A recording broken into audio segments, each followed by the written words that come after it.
150 years ago, the business corporation was a relatively insignificant institution. Today, it is all-pervasive. Like the church, the monarchy, and the Communist Party in other times and places, the corporation is today's dominant institution.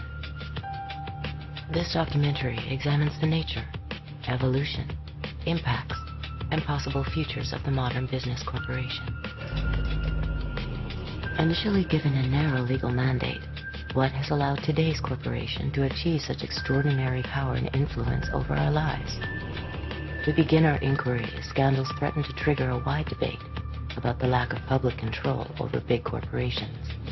I just think there is an overhang over the market of distrust.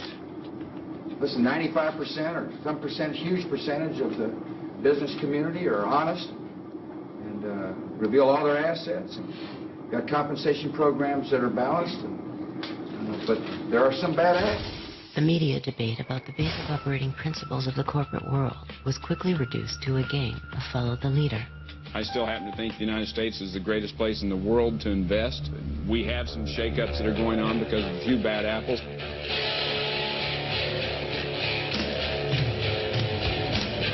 Some people call me a bad apple. Well, I may be bruised, but I still taste sweet.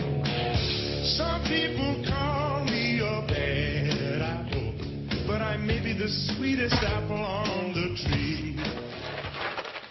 These are not just a bunch of bad apples. This is just a few bad apples. It's not just a few bad apples. We've got to get rid of the bad apples. You can start with Tyco. Bad apples. We know all about WorldCom. Bad apples. Xerox Corporation. Bad apples. Arthur Anderson. Bad apples. Enron, obviously. Bad apples. Kmart Corporation. The fruit cart is getting a little more full. I don't think it's just a few apples, unfortunately. I think this is the worst crisis of confidence in business. What's wrong with this picture?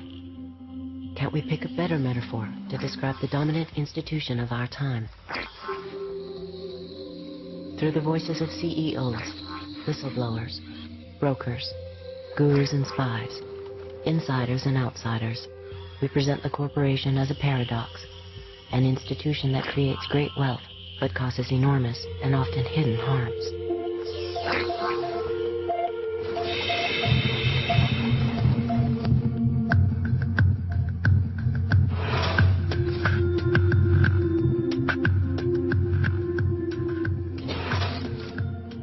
I see the corporation as part of a jigsaw in society as a whole, which if you remove it, the picture's incomplete.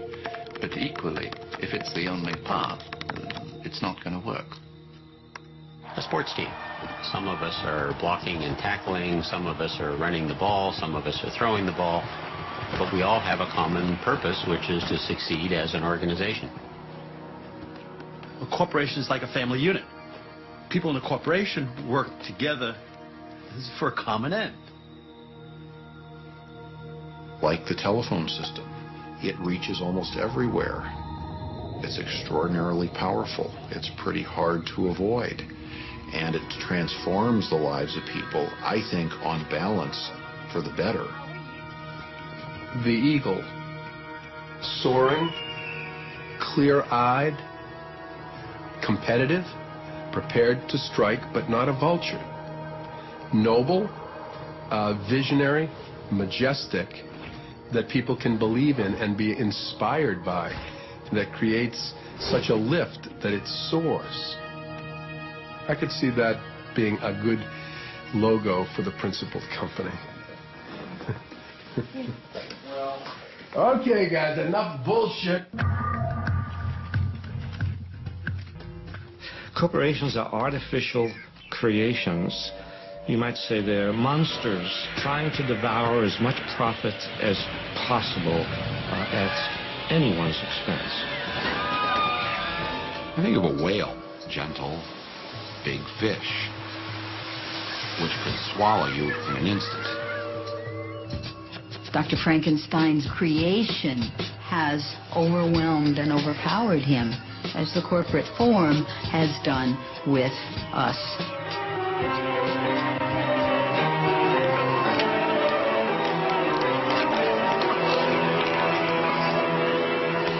The word corporate gets attached in almost, in a pejorative sense to, and gets married with the word agenda.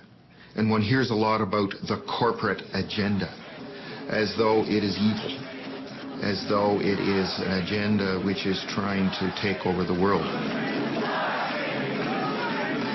Personally, I don't use the word corporation. I use the word business. I will use the word company. I'll use the word business community, because I think that is a much fairer representation than zeroing in on just this word corporation. What is a corporation? It's funny that I've taught in a business school for as long as I have without ever having been asked so pointedly to say what I think a corporation is.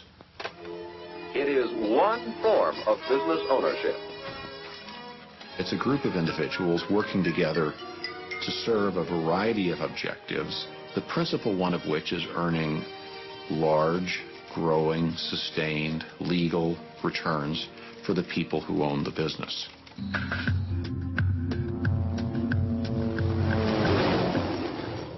The modern corporation has grown out of the industrial age. The industrial age began in 1712 when an Englishman named Thomas Newcomen invented a steam-driven pump to pump water out of the English coal mines so the English coal miners could get it more coal to mine rather than hauling buckets of water out of the mine. It was all about productivity, more coal per man hour. That was the dawn of the industrial age, and then it became more steel per man hour, more textiles per man hour, more automobiles per man hour, and today it's more chips per man hour, more gizmos per man hour. The system is basically the same, producing more sophisticated products today. The dominant role of corporations in our lives is essentially a product of roughly the past century. Corporations were originally associations of people who were chartered by a state to perform some particular function, like a group of people want to build a bridge over the Charles River or something like that. There were very few chartered corporations in early United States history. And the ones that existed had clear stipulations in their state-issued charters.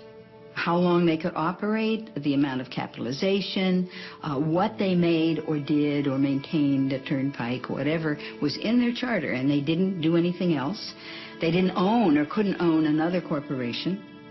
Their shareholders were liable, and so on. In both the law and the culture, the corporation was considered a subordinate entity that was a gift from the people in order to serve the public good.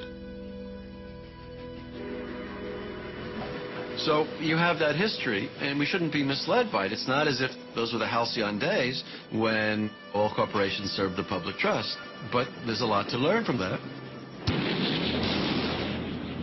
The Civil War and the Industrial Revolution created enormous growth in corporations. And so there was an explosion of railroads who got large federal subsidies of land, banking, heavy manufacturing, and corporate lawyers a century and a half ago realized they needed more power to operate and wanted to remove some of the constraints that had historically been placed on the corporate form. The 14th Amendment was passed at the end of the Civil War to give equal rights to black people. And therefore, it said no state can deprive any person of life, liberty, or property without due process of law. And that was intended to prevent the states from taking away life, liberty, or property from black people, as they had done for so much of our history. And what happens is the corporations come into court, and corporation lawyers are very clever, and they say, oh, you can't deprive a person of life, liberty, or property. We are a person. A corporation is a person. And the Supreme Court goes along with that. And what was particularly grotesque about this was that the 14th Amendment was passed to protect newly freed slaves.